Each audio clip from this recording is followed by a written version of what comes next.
Ada hal yang lucu ketika kita mendengarkan pernyataan mereka-mereka yang tidak belajar teologi Kristen, tapi berusaha menjelaskan teologi Kristen, baik itu mereka yang bukan Kristen maupun mereka yang baru belajar tentang Alkitab atau menjadi Kristen atau baru tertarik atau berusaha untuk mengenal Kristen dan kemudian mungkin masih ragu-ragu dan tidak mau belajar sungguh-sungguh tentang Alkitab, tapi sudah berusaha menjadi penafsir Alkitab dan berlagak tahu atas kebenaran-kebenaran firman Allah, atas kitab-kitab suci. Mereka berpikir bahwa menjadi ahli teologi, membaca Alkitab, ya, menjelaskan Alkitab, tidak perlu kuliah tinggi-tinggi atau seperti bisa menjelaskan apa saja ya, tidak seperti seorang dokter yang harus belajar sungguh-sungguh, tidak seperti seorang ahli ekonomi yang belajar sungguh-sungguh, tidak menjadi seorang ahli politik yang belajar sungguh-sungguh baru menjelaskan bidang-bidang kajiannya. Tapi aneh bagi saya adalah orang-orang yang baru saja ingin berbicara tentang agama, tak pernah memahami bahwa belajar tentang agama itu sesuatu yang tidak mudah karena itu adalah kepakaran. Yang namanya kepakaran ya perlu belajar, apalagi dari mulai sarjana, magister, doktor. Nah, kalau memang tidak perlu belajar untuk bisa membaca Alkitab, membaca kitab-kitab suci, untuk apa kuliah, untuk apa sekolah? Tapi repotnya, memang ada banyak orang yang mengatasnamakan agama, tapi tidak belajar tentang agama yang baik. Itulah saya selalu katakan, mestinya perlu sertifikasi. Dan kemudian juga mereka banyak mendirikan sekolah-sekolah Alkitab juga, sekolah agama, tanpa standar yang baik, tanpa kualitas yang baik, dan dengan alasan mereka adalah Alkitabiah. Tapi mereka sendiri tidak tahu apa itu Alkitabiah. Inilah yang persoalannya. Salah satu hal yang lucu yang saya dengar adalah ketika orang mengatakan begini, "Oh, ajaran Yesus beda dengan ajaran Rasul Paulus." Saya jadi bingung, dari mana mereka tahu?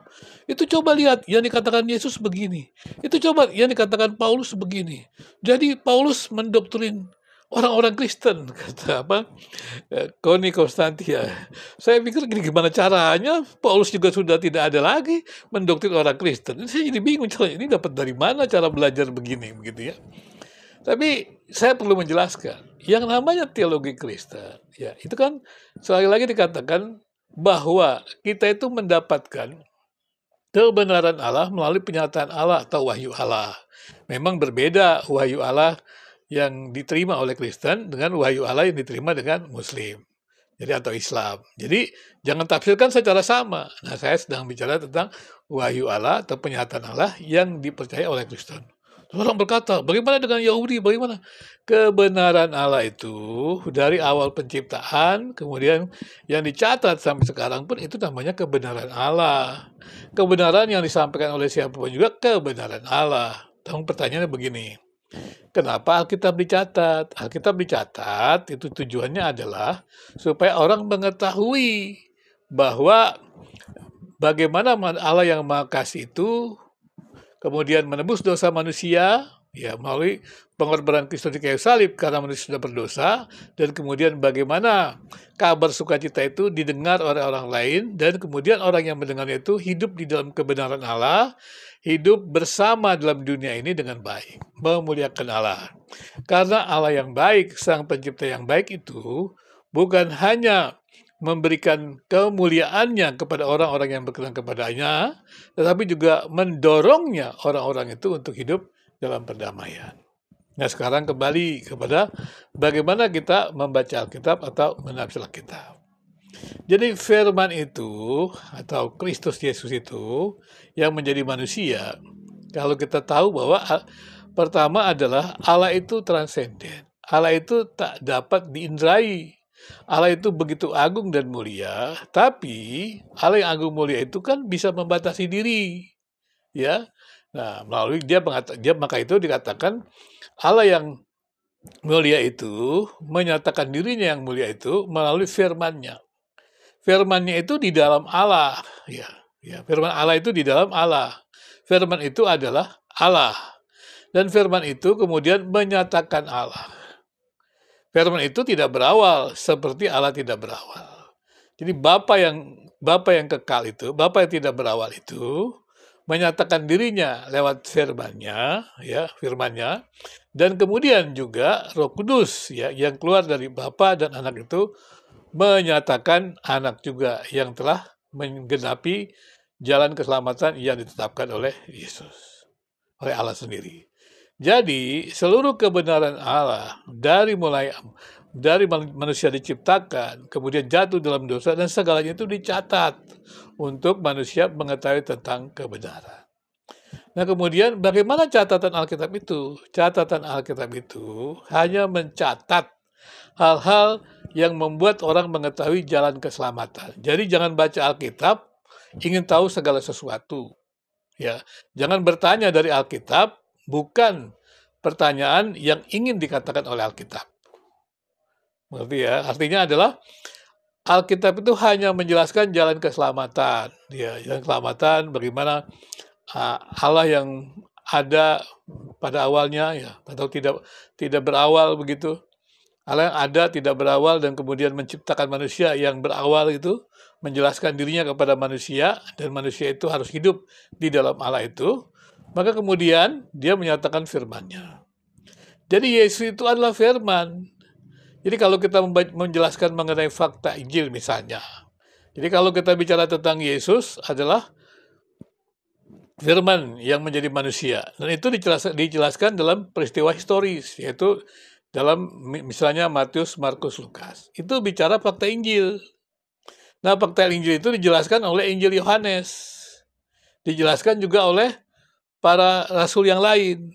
Nah, artinya apa? Artinya adalah bahwa firman Tuhan itu semuanya adalah firman Yesus.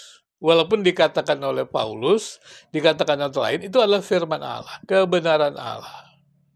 Jadi tidak ada perbedaan antara ajaran Yesus dan ajaran Paulus. Ajaran Yesus ya semua ajaran yang namanya kebenaran adalah apa yang Yesus katakan, karena Yesus adalah kebenaran. Jadi kalau orang membedakan ajaran Yesus, ajaran Paulus, itu saya nggak ngerti dari mana dia belajar Kristennya. Gitu. Tapi dalam teologi Kristen memang ada namanya teologi Paulus, teologi Yohanes. Tapi tidak ada teologi Yesus. Kenapa tidak ada teologi Yesus? Yesus itu adalah firman itu sendiri. Dan semua orang menjelaskan tentang Yesus, tentang firman yang menjadi manusia itu. Tentang Allah. Allah Tritunggal, Bapa, Anak, dan Roh Kudus. Allah yang satu itu dijelaskanlah ya oleh para rasul, para nabi itu. Karena Allah itu menjelaskan dirinya kepada nabi dan para rasul. Sehingga para nabi, para rasul semua menjelaskan tentang Allah. Tidak ada teologi Allah. Doktrin Allah maksudnya bukan teologi Allah. Doktrin Allah itu ajaran gitu ya. Tema-tema teologi ada. Tapi semuanya adalah firman Allah. Jadi nggak bisa dikatakan ini teologinya Paulus, berarti ajarannya Paulus. Bukan. Teologi Paulus maksudnya penjelasan Paulus ya, atau kebenaran pernyataan-pernyataan Paulus atau wahyu-wahyu yang diberikan kepada Paulus atau firman Tuhan yang diberikan kepada Paulus tentang Yesus itu, tentang firman. Jadi jangan dibedakan antara firman Yesus, Yesus kan firman. Masih dibedakan antara firman Yesus dengan firman para rasul atau firman Rasul Paulus. Yesus itu menjelaskan dirinya kepada Paulus, dan Paulus menjelaskan tentang Yesus. Jadi Yesus tidak perlu menjelaskan dirinya lagi. Karena dia sudah menjelaskan seluruhnya kepada para nabi itu. Dan kemudian kita mendapatkan penjelasannya. Jadi apalagi yang kita ingin tahu ya, tentang kebenaran firman. Itu ada tertulis dalam Alkitab. Jadi Alkitab itu adalah firman Allah. Berarti kalau kita bicara tentang Alkitab, itu bicara firman Allah. Nah, tema-temanya itu yang dibahas. Ya dibahas ya oleh kita semuanya, namanya kemudian kita mencari apa kata Alkitab mengenai tema-tema itu dari kitab-kitab dalam Alkitab. Memang ini agak sulit memahaminya ya. Artinya adalah yang kita ingin tahu adalah apa kata firman Allah. Kalau Paulus adalah menjelaskan apa yang diilhamkan kepada Paulus tentang firman Allah. Seperti itu. Tidak ada kalau kemudian Yesus mendapat firman dari mana lagi? Yesus itu firman yang menjadi manusia. Ya. Jadi tidak ada perbedaan ya. Memang ada kebingungan di teman-teman yang baru belajar ataupun teman-teman yang bukan Kristen gitu ya. Tapi ya perlulah belajar dengar dari orang-orang yang tahu teologi ya. Jangan dari orang-orang yang tiba-tiba bicara tentang Alkitab tidak sekolah teologi baik-baik gitu. Ya gimana caranya? Belajar menjadi pakar ya. Ya nggak masuk lah, nggak rasional lah tiba-tiba dia dapat seperti itu ya. Kalau dulu juga kalau kita perhatikan juga orang mau belajar menyalin pasti kan tahu belajar atau cari orang-orang yang menjadi juru tulis begitulah seperti itu. Jadi kalau sendiri aja belajar jadi ahli ya nggak bisa. Jadi jangan bicara tentang agama tanpa kita tahu baik-baik tentang agama, tanpa belajar tentang agama. Karena itu menurut saya pendidikan tinggi teologi, pendidikan agama di Indonesia harus dibersih-bersihkan. Saya senang dengan Menteri Agama yang baru yang ingin membersihkan korupsi dari Kementerian Agama ini. Tapi juga membersihkan seluruh pendidikan tinggi keagamaan. Karena kalau pendidikan tinggi keagamaan tidak berkualitas, maka kehidupan masyarakat Indonesia akan sangat berbahaya sekali. Itu sebabnya ada yang mengatakan Indonesia ini tidak maju karena agama. Kenapa Indonesia tidak maju karena agama? Karena pendidikan agamanya sangat rendah. Nah, kalau pendidikan agamanya sangat rendah, ya orang-orang yang berbicara tentang agama itu kan nggak paham tentang agamanya. Kan menjadi kekacauan. Itulah sebabnya perjumpaan agama-agama itu selalu saja berbenturan. Debat-debat agama dan masyarakat mau mendengarkan isu-isu hoax, mendengarkan isu-isu ajaran dari orang-orang yang tidak ahli. Maka itu kita dorong supaya pemerintah memberikan sertifikasi. Ya kita berharap juga dengan sertifikasi tidak ada lagi korupsi. Tidak ada usaha-usaha manipulasi. Karena banyak orang yang mendapatkan gelar-gelar agama itu secara khusus saya juga heran. Beragama, katanya tahu tentang Tuhan, tapi mendapatkan gelar-gelarnya dengan cara yang tidak baik.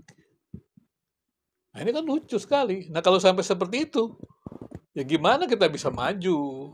Karena ada pertentangan ya. Nah inilah, jadi menurut saya, untuk supaya jangan ada sindiran atau suara-suara nyinyir dari mereka yang memperhatikan kehidupan agama, yang harusnya kita juga lihat secara positif.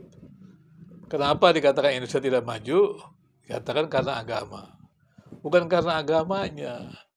Pendidikan agamanya masih sangat rendah. Sehingga iman itu tidak merespon kemajuan. Kita berharap pendidikan keagamaan semakin maju sehingga kemudian juga agama dengan pengetahuan tidak perlu dipertentangkan karena semuanya adalah anugerah Tuhan dan kita bisa maju bersama. Terima kasih.